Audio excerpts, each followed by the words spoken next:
Bismillahirrahmanirrahim. Assalamualaikum warahmatullahi wabarakatuh. Sebelumnya perkenalkan, nama saya Satria dari kelas MI2B absen 12. Akan menjelaskan sedikit terkait materi dari pertemuan 13 yaitu form processing and form validation. Pertama-tama kita bikin controller baru namanya mahasiswa controller. Di shortcut di sini saya sudah membuat mahasiswa controller. Bikinnya itu di terminal, tinggal PHP sampai controller mahasiswa controller. Jika sudah, kita pertama bikin di roots dulu ya, itu pakai use mahasiswa controller, lalu bikin root yang mengarah ke mahasiswa controller dengan metode index. Jika sudah, itu di dalam controller sendiri nanti bikin ini public function index mereturn ke form pendaftaran. Ini itu view form pendaftaran. Dan dalam form pendaftaran itu sendiri kita bikin ini struktur HTML dan CSS dari form itu sendiri.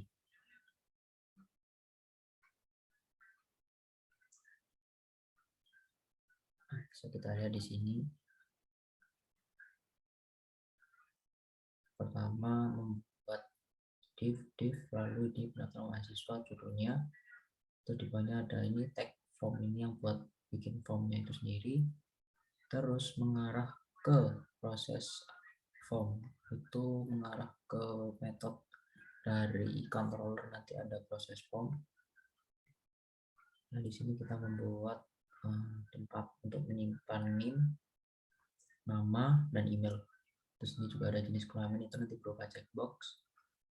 Terus ada juga untuk input jurusan, itu nanti berupa option. Terus di bawah ada inputan untuk alamat, nanti berupa text area. Itu di bawahnya ada buttonnya untuk registernya, untuk daftar. Kita lihat di sini hasil dari form yang sudah dibuat. Namun ini kalau kita input nanti bakalan not fun, nggak ada hasil karena belum disetting. Lanjut ke materi selanjutnya yaitu terkait request object. Nah, untuk membuatnya pertama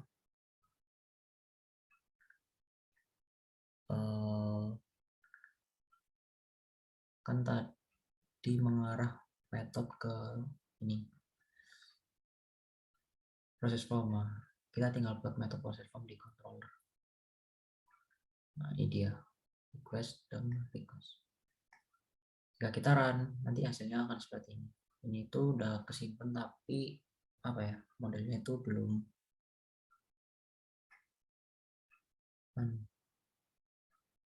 masih dalam bentuk request.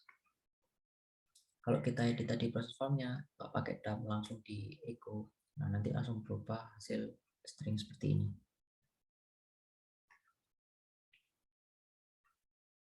Satunya pass request dan CRFS token.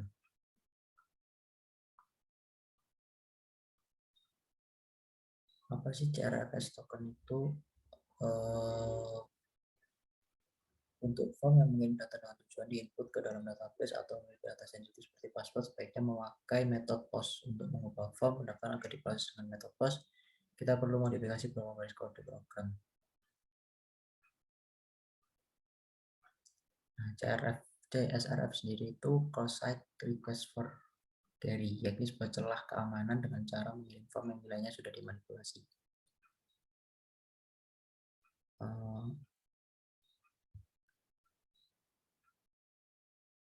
Untuk prakteknya sendiri itu di dalam form pendaftaran ini tinggal nambahin tag CSRF sendiri.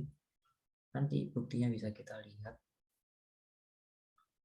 Value yang diberikan itu tidak berupa tapi tersembunyi. Jadi modelnya seperti ini.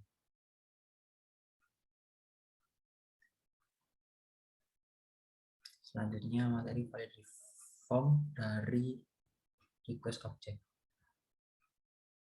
Proses form tadi kita edit jadi seperti ini. Pertama bikin variabel validate data yang diarahkan ke ini, variabel request. Terus bikin ini nama, name, email, jenis kelamin. Ini maksudnya required size 8 itu. Jadi dia ini itu punya syarat inputan.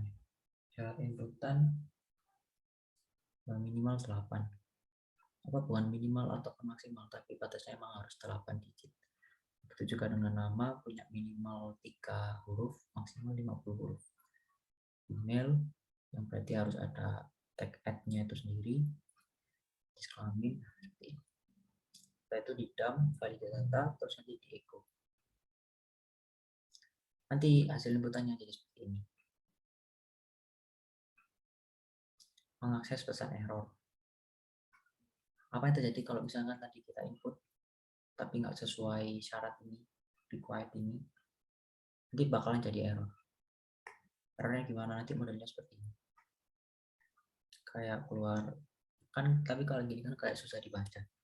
Kalau mau kamu dibaca di bagian view, nanti diedit seperti ini. Di bagian setelah ini itu sebenarnya ada syarat ini, if errors any, bisa dibaca sendiri. Jika kita jalankan kembali, nanti kalau misalnya kita input name yang nggak sesuai, misalkan cuma 7 karakter gitu, atau emailnya pakai add, nanti bakalan muncul seperti ini. Yang awalnya seperti ini menjadi lebih mudah dibaca. Tapi ini kan jadi satu kan, lupa all unordered list. Kita bisa bikin pesan errornya terpisah, jadi name sendiri, nama lengkap sendiri, email sendiri. Itu tinggal nambahin tag error and error bagian sini. Nah ini, jadi di bagian name ada sendiri, tag bagian di bagian nama lengkap ada sendiri, seperti itu. Nanti kalau misalnya di run bakalan seperti ini. Coba kita kosong terus langsung didaftar, nanti hasilnya name field is required, nama field is required, seperti ini. Kalau mau lebih tambah lebih keren, bisa bikin nambahin manggil kelas bootstrap. Nanti akan ada border merah seperti ini, itu ada X-nya. Itu kita tambahin di bagian kan di kelas, habis kan tadi form control doang. Itu kita tinggal tambahkan ini error is invalid, kata kuncinya di sini. Selanjutnya repopulate form. Apa itu repopulate form? Nanti kalau misalnya kita input form terus salah, itu nanti hasilnya bakalan seperti ini. Jadi kayak ada merah, tapi yang sudah kita inputkan nanti datanya hilang. Nah, gunanya repopulate form itu seperti ini. Jadi kalau misalnya salah, nanti tetap ada ininya, data yang sudah kita masuk. Jadi tinggal dibenerin aja, nggak perlu ketik ulang. Itu ada di bagian ini. Kalau name itu value old name, value old nama, value old email. Kalau di bagian jenis kelamin itu nih, value kan L terus ini old jenis kelamin, L check. Kalau yang option tadi code jurusan, yang tadinya cek, yang tadi PL jadi select, seperti itu. Nanti hasilnya seperti ini. Jadi meskipun salah nanti tetap ada datanya. Selanjutnya validator class. Validator class itu intinya sepaham saya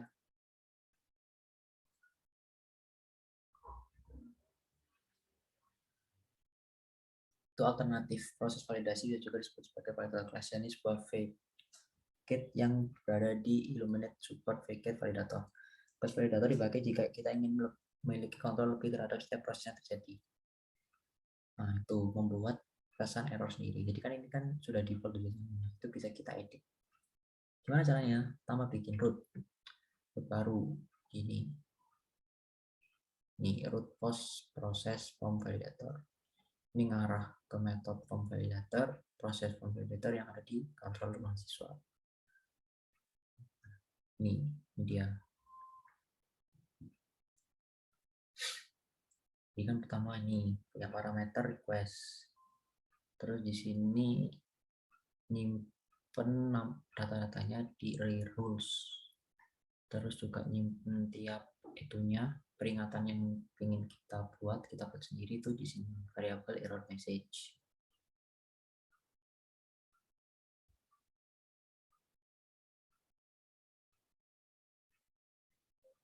Terus bikin variabel validator yang isinya itu buat itu tadi, men-setting agar bisa membuat error sendiri. Validator make request all. If validator fails, return redirect with error validator with input else. Seperti ini. Saya kita lihat di sini. Nah, ini dia. Nah, nim harus berukuran 8 karakter sesuai dengan yang kita input tadi. Mana?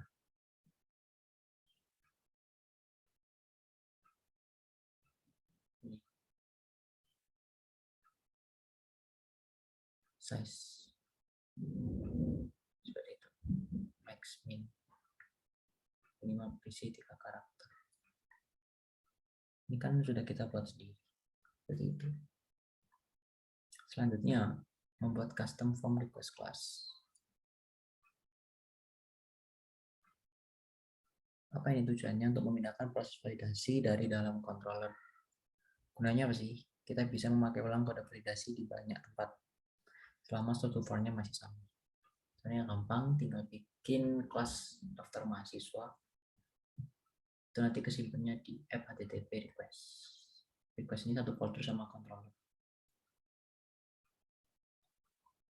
Nanti ada sendiri daftar mahasiswa, terus di bagian daftar mahasiswa nanti yang ini tadi kan awalnya false dibuat true agar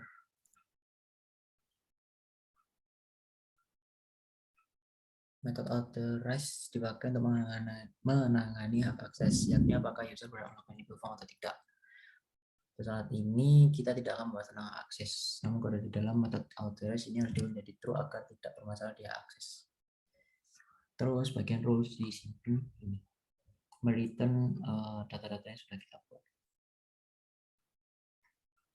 Terus jangan lupa root untuk form request tadi. Terus di bagian form action di sini URL-nya jangan lupa juga diganti jadi form request. Terus di mahasiswa controller juga kita buat ini yang buahnya tadi jadi seperti ini. Hasilnya sama sih, cuma ini cuma bisa nyimpennya itu biar kalau misalnya tadi sama kan yang daripada bikin supaya gini kan tinggal dibikin saja, tinggal 2 baris saja selesai. Baik, mungkin sekian yang dapat saya sampaikan. Kurang lebihnya mohon maaf apabila ada salah kata maupun perbuatan. Assalamualaikum warahmatullahi wabarakatuh.